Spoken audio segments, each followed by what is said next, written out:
Good evening, folks, and welcome back to Wilderness Wargaming. Tonight we're going to take a look at 4 of the new rules, released as examples by Games Workshop. So let's stick around and see what these are and how they might affect the game. So first up, we're going to take a look at the Adeptus Astartes Gladius Task Force Enhancement.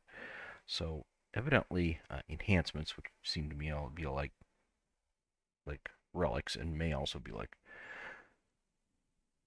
warlord traits, apparently would seem from this going to be tied to the detachment. And what do we have here? We have artificer armor. So this says, crafted by the finest artificers of the chapter, these ornately detailed suits of armor provide superior protective capabilities that even rival Terminator plate.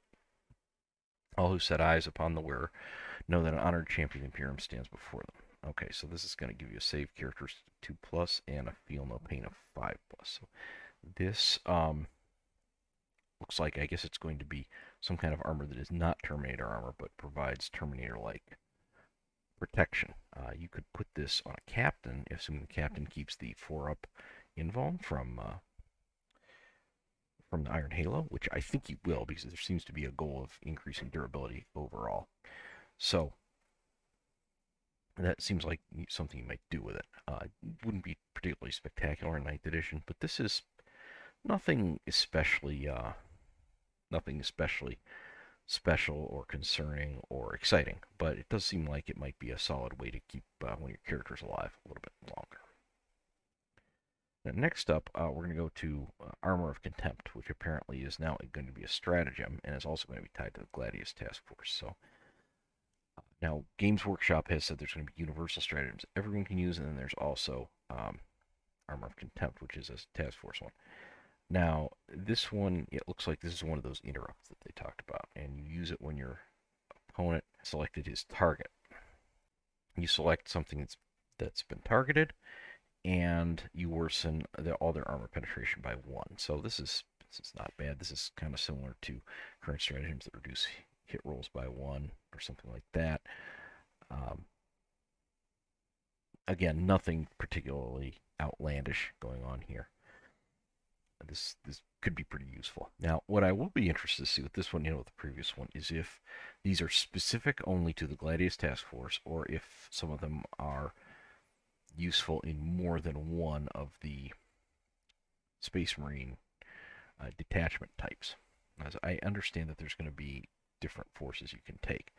So I imagine some of these may be common to several of them, but not all Space Marine detachments, and hopefully it'll be like that for most armies.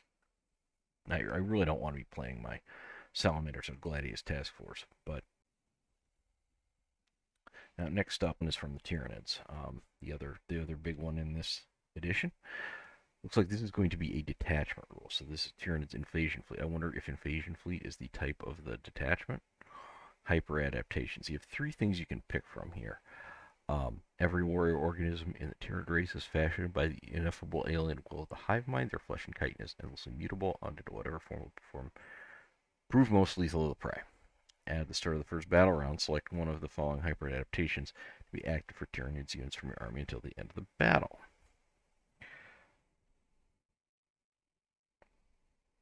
There's swarming instincts.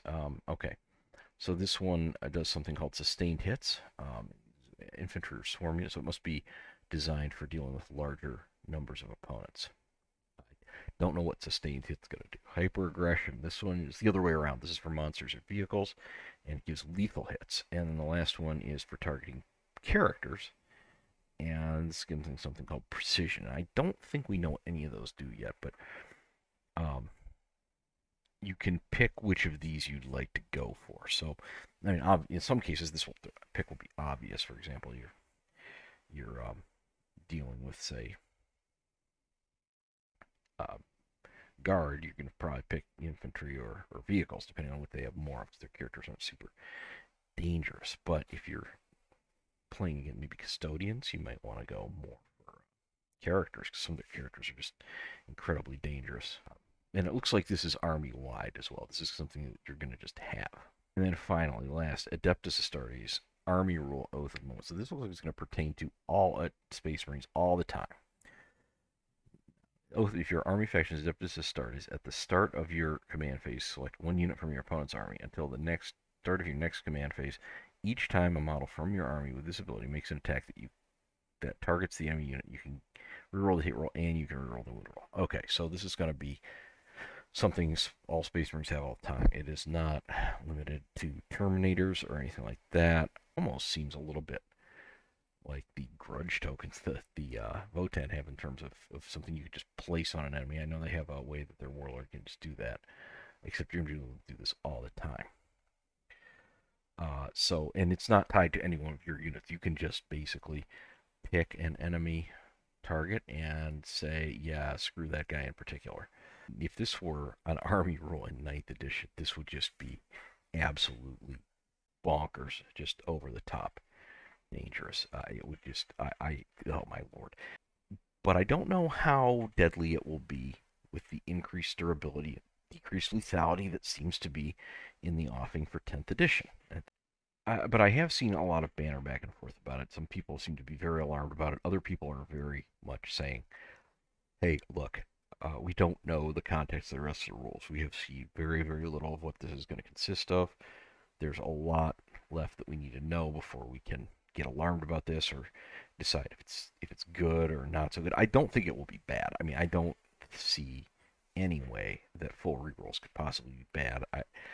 I don't see any way they could be anything other than good. I think the question is just how good is this going to be? Um, just where you just press the delete key on one opponent's unit per turn. You don't have to target an opponent who is visible. You only have to target something at the start of the command phase, so you can move into visibility, but it doesn't make it any easier to actually see or get a clear line of sight on anything. I suspect that rerolls in general are going to be rarer, and so while this ability by itself may be very, very dangerous, that combined with the greater durability in the game and what sounds like it's going to be less frequent rerolls overall, that this will not be as dangerous as people are thinking. Right now, people are thinking about 9th edition, where the game tabletop is just super deadly for everything. Badly positioning will just get you eaten alive. So I think there's maybe nothing to be alarmed about here. I don't think this is going to be as much of a force as people are assuming it is. But those are the only 4 we have at the moment. Games Workshop is just giving us a little taste of the new edition's rules. I am very, very hopeful about it.